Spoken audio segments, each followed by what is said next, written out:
Posible umanong isaalang-alang ng International Criminal Court ang asal ng kampo ni dating Pangulong Duterte at kanyang mga taga-suporta kaugnay ng hiling nitong interim release o paglaya habang dinidinig ang kaso. Ang iba pang posibleng kondisyon para dyan sa pagtutok ni Maki Pulido.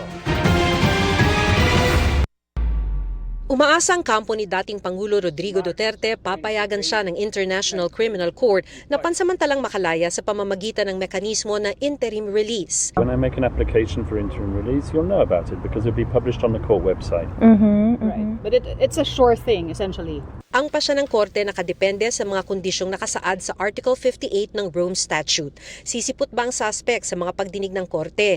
Hahadlangan ba niyang investigasyon sa kaso? At gagawa pa ba siya ng mga krimen na kinasangkutan niya? Sa Rome Statute, pwedeng warrant of arrest or pwedeng summons.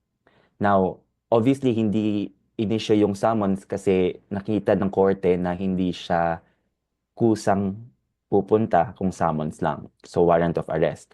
Sabi ni Attorney Joel Butuyan, isa sa 5 Filipino ICC-accredited lawyer, iko-konsidera rin daw ang asal ng kampo ni Duterte at ng kanyang mga taga-suporta. Sinaktan pa nga yung isang policewoman, nagkaroon ng malaking bukol, and there was an attempt to really prevent his arrest. Nandiyan na rin yung mga ginagawa ng mga supporters niya to the point na binubuli and ini-intimidate yung mga judges mismo. Sa kasaysayan ng ICC, hindi bababa sa 6 na akusado ang pinagbigyan sa kahilingang interim release. Noong 2021, kinilala ng korte ang voluntaryong pagsuko ng Kenyan lawyer na si Paul G. Cheru na nagpakita raw ng kusang loob na pagtanggap sa jurisdiksyon ng ICC.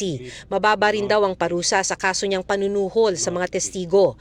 Ang dating Congolese rebel leader na si Jean-Pierre Bemba Gombo, pinalaya rin noong 2018 matapos mapawalang sala sa kasong war crimes at crimes against humanity. At naisilbi na rin niya noon ang lampas 80% ng sentensya para sa hiwalay na kasong offenses against the administration of justice. Ang ICC merong kasunduan sa bansang Belgium at Argentina para sa pagkustodiya sa mga suspect na mabibigyan ng interim release. Sakali mang bigyan ng interim release si Duterte, magtatakda ng mga kondisyon ng Pre-Trial Chamber 1. Halimbawa, pangakong sisipot sa pagdinig o hindi kokontakin ang sinuman sa mga testigo. Hihingan din ang opinyon ng abogado ng mga biktima maging ang Office of the Prosecutor ng ICC.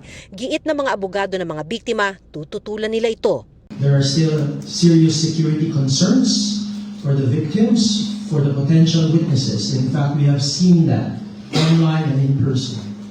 Secondly, Mr. Duterte, as stated in the arrest warrant, is still a very influential man. Ano man daw ang maging desisyon ng Pre-Trial Chamber 1 kaugnay ng interim release, nire-review ito ng korte kada taon para tignan kung may nagbago sa sitwasyon.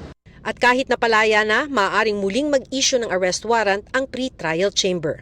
Para sa GMA Integrated News, Maki Pulido, nakatutok, 24 oras.